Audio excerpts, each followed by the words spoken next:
Where did the ski industry start in the Okanagan? These days we have 1 million people a year doing the ski runs of the Okanagan resorts. It's a multi-million-dollar industry. Well, it started with individuals like Jack Jameson of Vernon. He wore these boots attached to these skis, and during the 1920s and 30s jumped 200 feet in ski jumping out of Revelstoke. Tonight on Okanagan Pioneers and Places, we're going to be talking about the origins of the ski industry in the Okanagan with Dave Woody Woodman right after this break.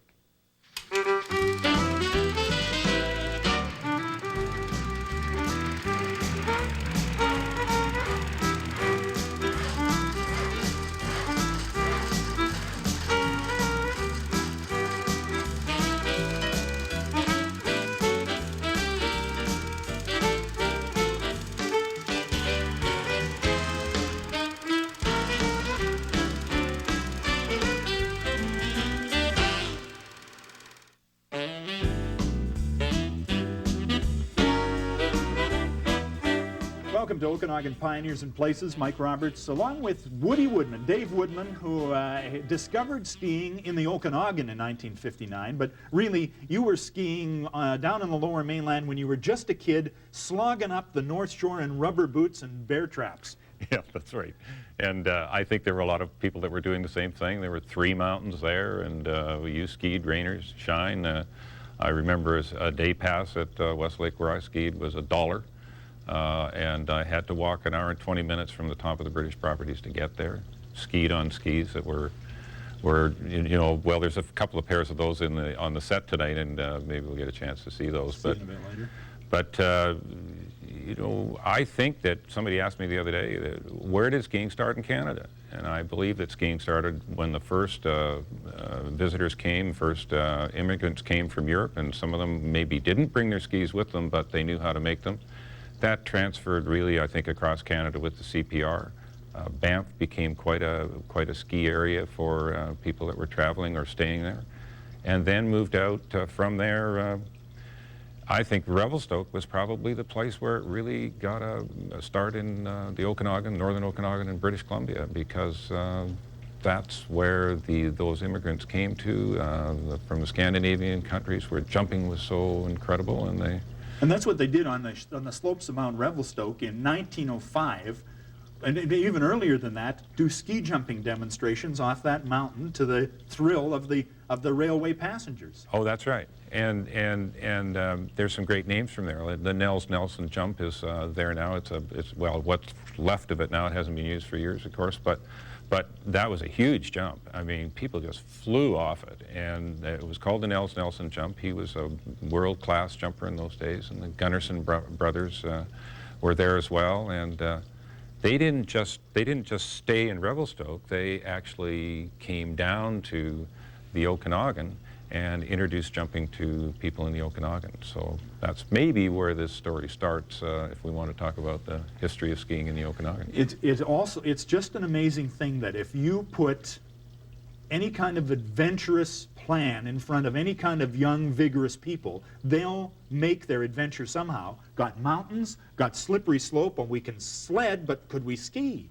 I mean, this is going to be the logical extension. Oh, absolutely. And people did, and they looked all over the place to find the right place. Now, it had to be close because the facilities for, you know, getting up and down mountains was not that easy. So most of the initial skiing was done at low levels and done throughout the Okanagan. And I can tell you that in as late as 1938, or as early as 1938, there was a Vernon ski club, also ski and tobogganing club, be a better description of it. And they were just looking for a slippery slope, and they found those all over the place. In fact, they kept moving to make sure they had the right snow at the right time. Yeah. Let's take a break here because we have got some amazing video from Mr. Wiley, I guess, in Vernon, about that very kind of thing, how people made skiing happen in the Okanagan right after this break.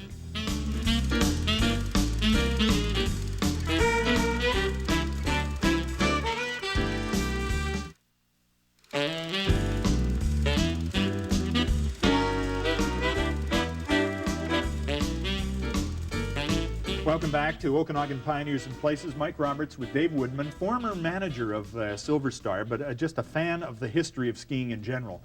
The film we're going to see is taken by Carl Wiley. Tell me about Carl Wiley. He's been around skiing since the beginning of the world, I think, and was just one of those people that continually promoted skiing. And this film is about two fellows who come down, Nils Nielsen and the Gunnarsson brothers, three actually, that come down to Vernon, to the Bernie Range area where Vernon has a ski jump, and they put on demonstrations of jumping to enthuse the people about skiing and about jumping. And the footage is really, really interesting to watch. It's just, I mean, it's basic. It's not quite the way the Olympics are done now, but it really shows that with the quality of the gear they had, they were able to really put in a very interesting show. And if you see all the people in the area that are there, the guy wearing a cars that are Stetson parked, hat, for heaven's yeah, sakes. they're all over the place. So just really, really interesting. Now, you can tell when you've got a pro. I mean, he comes off the jump, maybe not as far as the others, and lands gracefully. You can tell you've got some civilians here who are only at it for maybe the first or second time. Yeah, that's what you call survival jumps. Fortunately, the landing area looks pretty soft, so then it's pretty smooth, so they just slide. This is 1938, approximately. Yeah. And this area is just the slope overlooking Kalamalka Lake or over Kin Park, one of those areas. It's not up a mountain anywhere, it's right above town. It's right there. It's really hard to believe, and you can pinpoint that because you can see Cal Lake in the background, and I really haven't seen that much snow on those hills in the last 20 years that I've lived in Vernon, so, but there was obviously a lot of snow in those days. Now, what would prompt, here we have people living in an agricultural area in a town next to a lake. What would prompt people to explore in the winter with skis on their backs, places miles and miles away from home? Well, I think because they enjoy doing something different. They enjoy the outdoors. It's a great way to get out. In the old days, they did a lot of walking to get a little bit of skiing. And yet they would come back with the same smile on their faces at the end of the day and the same tired feeling that the people who go skiing today have when they have a good day on the mountain. Now, So, talk about the energy they put into it. You told me a guy who ride his bike. yeah, Thorburn, Bert Thorburn, rode his bike from Vernon up to within about 5 or 6 miles of the top of Silver Star. He had a pair of skis lashed to the side of the bike, couldn't ride any farther. So he got off his bike, left the bike there, got on his skis and walked to the top of Silver Star. Had a couple of runs. That means he skied down and then walked back up again, and then skied down at the end of the day as far as he could to where his bike was, and presumably rode home and had a nice dinner. Well, this is one madman. I mean, or were there more? I mean, were there just dozens who did the same thing? Yes, yes, that's the way it was. Everybody did it. Everybody did it. You had to walk if you wanted to go skiing, even if you were at the coast and it was pouring rain. You had to walk if you were going to skiing. It was wherever you went from, there wasn't a lift to get you up to where the snow was, so everybody walked up to get the snow. So this was the start of club skiing, and as you already pointed out, this was what was called the Vernon Ski and Toboggan Club, That's correct. because tobogganing was accessible, a recreational activity, and those that are a little madder would ski. Yeah, exactly. Now, in this piece of video, they're actually slaloming, and again, you can see Kalamalka Lake in the background. This is and doing pretty well with the old equipment. Oh yeah, doing really well. It was really exciting to watch that. And the techniques there's about 3 different techniques there, because there really is just a matter of you got to keep your foot sort of firmly planted on the ski in order to be able to turn the ski, and there's not much stopping it from having the ski flopping around, and they do a marvelous job of that. And you know, they're probably having as much fun as anybody's ever had in a ski race. It's great. But when did it finally start? And because Silver Star was one of the first, after Revelstoke, Silver Star would be one of the first ski areas that were established. And it would be done by clubs, and people would drive up there, but then it would be hike up or rope tow. Well, when would that start? The actual skiing at Silver Star started about 1920. They went up to the Silver Star ski area. They then found a place. They actually skied on the Repeater Station Road, and which was fine, except that it was too trying, too tiresome, too difficult for a lot of people. So So those people stayed down below and skied on the Bernie Range when it was there, and then when it was out on the Coldstream Ranch, and presumably also when it was right there beside Kalamalka Lake. Although I have no information on that particular event at hill, all. Yeah. and nothing on the event. But beyond that, they then moved up and determined that in order to have consistent snow, and this is true throughout the Okanagan, in order to have consistent snow, they needed to move to higher elevations. That meant they had to bulldoze roads, they had to clear areas. In most cases, the tops of the mountains that were chosen were bald for one reason or other. For instance, Silver Star in the 1880s had a major fire in that area, and so that's why Silver Star is clear. Apex the same way, except in Apex they really ski on Beaconsfield, but it's still the same thing there. Yeah. And Big White is probably it's always been almost above tree line, but their big problem was to get access through the woods and get up to that base before they developed. Yeah, but as you say, this started with just clubs, and somebody Just might clubs. said, gee, if we only had some way to drag us up to the top of the hill, a club would come up with a rope or something. Oh yeah, and a famous rope tow. That's the Model A engine, four-cylinder engine with the pulleys. In a lot of cases, were the wheels from Model A's put on a separate axle. You needed 4 of them at least in order to cover the circuit of the rope tow. And it would drive the rope tow, and people would get on, and they might pay so much per ride or so much per day, or they might have a club membership that covered it for the year.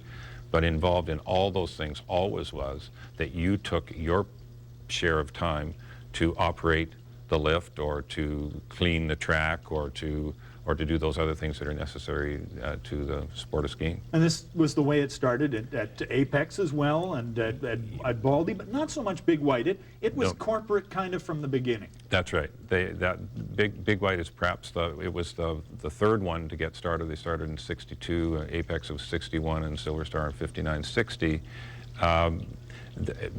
They weren't behind, it just that the way they went, when they introduced skiing on the mountain, they introduced it with a major T-bar, and which covered an incredible amount of territory. Yeah. In the central Okanagan, in Kelowna, there on Black Mountain, there was a ski hill, the old ski bowl, they called it. Yeah, that's right, and that's a perfect example of skiing. People just went there, they walked up to the top, they skied down, they walked back up again. They may have used skins, that covering on the bottom of the skis to make it easier to walk uphill on skis, or they may have carried their skis depending on the conditions and the trail and which was the most comfortable, and that's what they did. And they would race each other. Always competition in skiing, no matter what happened. It was jumping originally, always slalom, even in cross country, and still today. Every aspect of the sport is competitive. Well, once you put one pair of skis and 2 guys, you obviously had to share, and it would be a jump.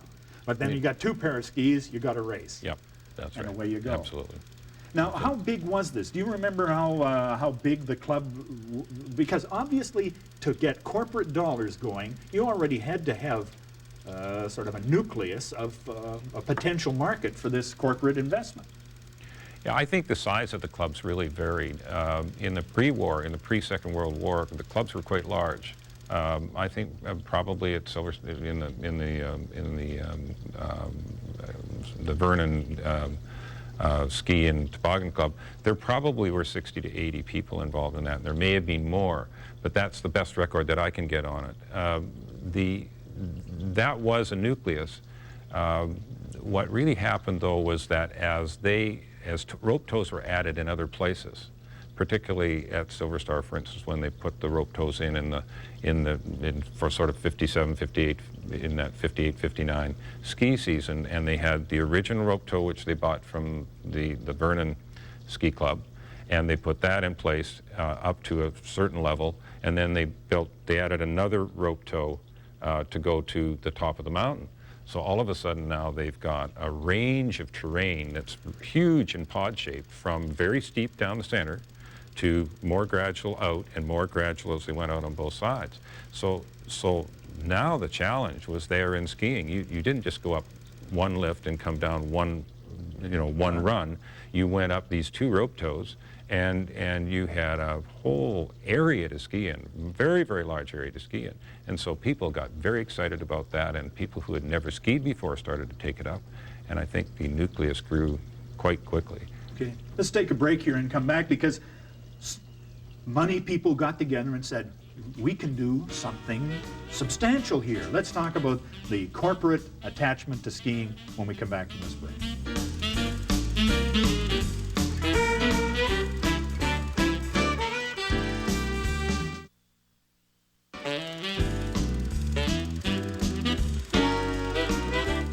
Welcome back to Okanagan Pioneers and Places. Mike Roberts with Dave Woodman from Silver Star for quite a few years. 1959, you and your wife arrived. You always talk about these things as myself and Roxanne and I came up, and skiing is like that apparently. Oh yeah, it definitely is, and particularly if you happen to be in the management area of anything that has to do with the ski industry, because you just need people all the time, and you need steadying influence. And if you're lucky enough to have a wife like I had, or have, you know, you just land on your feet, because they bail you out all the time when you need an extra hand. Now, in 1959, did you say, am I doing the right thing by coming to Vernon as Silver Star was just in the throes of planning a facility? We didn't even know what it was. We heard about it in Vancouver. My wife was a school teacher. We said, let's go see what's there. We drove to Vernon. We dropped into the standard Chevron gas station, Darrell Weitzel's station. He was a shareholder of Silver Star. He told us how to get there the next day and where to stay that night. And we went and we skied, and we'd never skied on a better ski terrain anywhere in all the places that we'd skied. Here we've got this huge pommel lift, nobody there, bright sunshine, powder snow. I mean, the very epitome of what the Okanagan's like. Well, we were hooked. We came back and came back and came back and came back, and we met Bill Attridge and John Casa and Eldon Seymour and Russ Postel and John Hindle and all the crew from that were the directors and shareholders of Silver Star, and ultimately bought 15 shares at $100 a piece.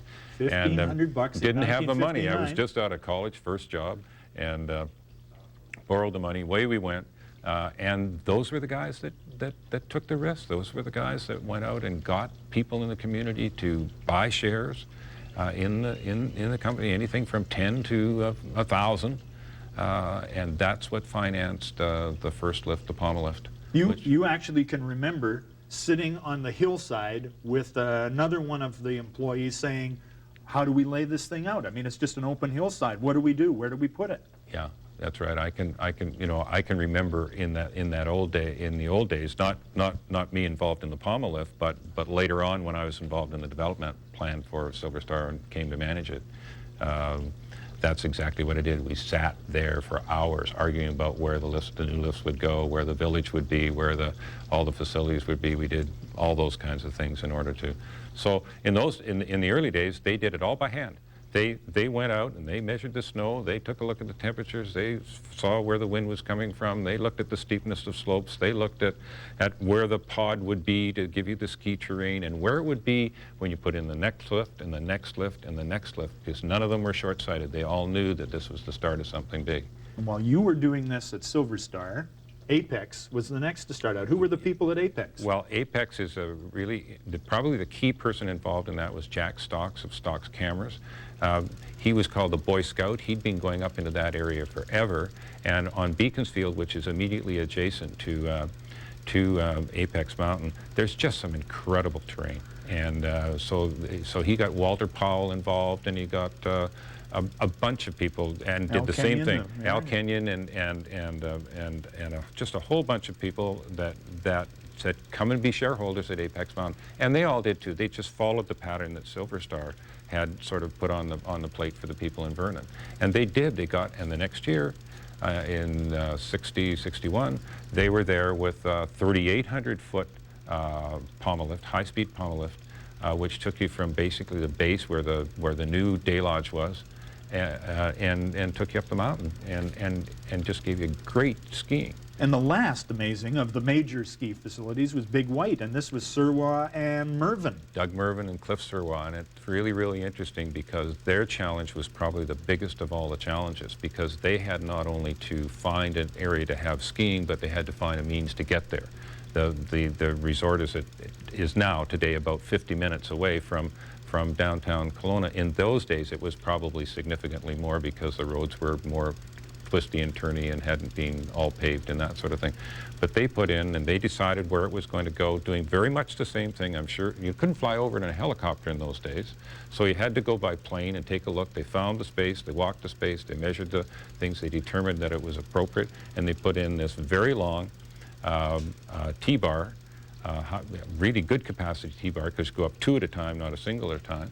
And it was sort of junior intermediate, senior intermediate, and a little bit of expert. And again, it was in this big pod shape so that you had to carry a lot of people up, and they're never going to be crowded going down.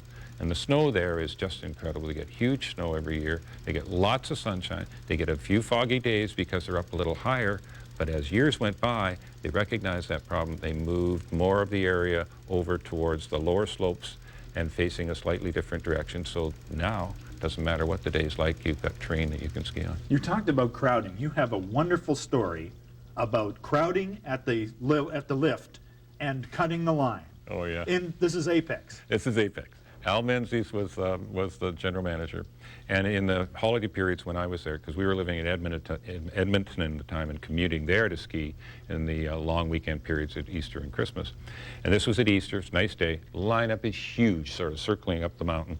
And there's this little teenager. He comes along and he's kind of elbing along here and elbing along there and pushing out of the way and sneaking around here. And the next thing you know, he's up getting close to the lineup. And everybody in the lineup is really, really upset with this kid. They hate line crashers. And Apex has said they're going to do something about them.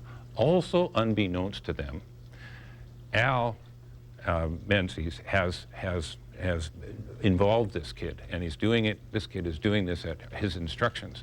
So he gets up, and he's just about to get on the lift. Al reaches around, grabs an axe, and at the top of his voice, "I told you Apex will not tolerate ski crashers, line crashers." Bang, bang, and off come the tips of both skis. And everybody, there's just silence from the whole crowd. They can't believe what's going on. And then there's a massive cheer. That was the Menzies technique for cutting line crashing. Yeah, it was great. This is obviously just the start of this story because, I mean, the commitment to building this industry on just everyone's heart, it started there and it evolved to remarkable places. Thank you very much for coming in and starting the ball rolling. Good. Nice to be here. Dave, Woody Woodman, with 40 years of history in skiing in the Okanagan and more stories to come. Thanks for joining us.